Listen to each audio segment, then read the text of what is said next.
Okay, so now we are moving to the question 3. I will solve this step by step.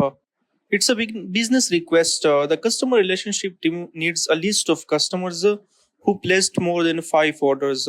These customers will be considered for loyalty rewards. So let's solve this question by looking at the schema first.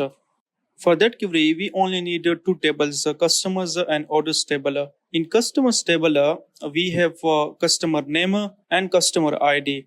We are going to use these columns for customer identity, and from orders table, we are going to use order ID to count their total orders. We are going to link both tables using the common column customer ID. This will ensure that we get correct orders of each customers. So let's start writing the query. We are going to start with select statement, and from customer table, first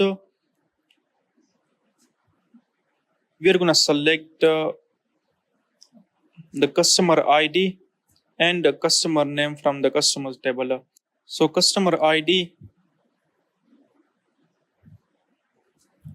and customer name from customers. Let's run this part. This part retrieved the customer ID and customer name. As you know, we are going to use two tables in this query. So let's add a short name to the customers table as C. And also we are selecting customer ID and name from customer table. So C dot customer ID and name. Well, now for total orders, we are going to use count of order ID from orders table. So count of orders dot order ID. O is the short name of orders table. Count function will count all orders for each customer ID that appears in the orders table. Now we are joining both tables using customer ID. This join will ensure that we match rows where the customer ID matches. So join orders alias O on customers that customer ID should be equal to orders dot customer ID from orders table. Using join here means we only get customers that have at least one matching order in the orders table. With this join, we attach every order to its customer. Next, we are going to group the result by customer ID and customer name. You can also use 1 and 2. We need group by because we use count, an aggregate function. Grouping collect rows per customer, so count can compute total orders per group. So you can also use 1 and 2 instead of customer ID and customer name.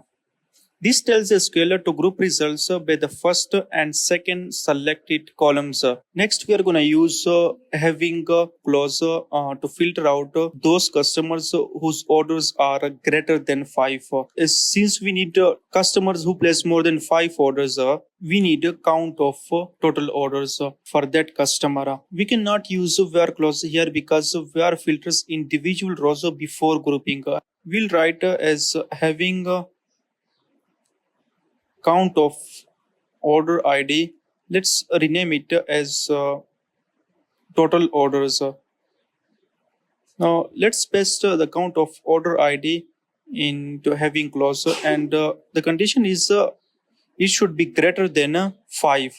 You cannot use aggregate function in where clause. You will get an error. Whenever you have a scenario to use aggregate function as a condition, then use having clause.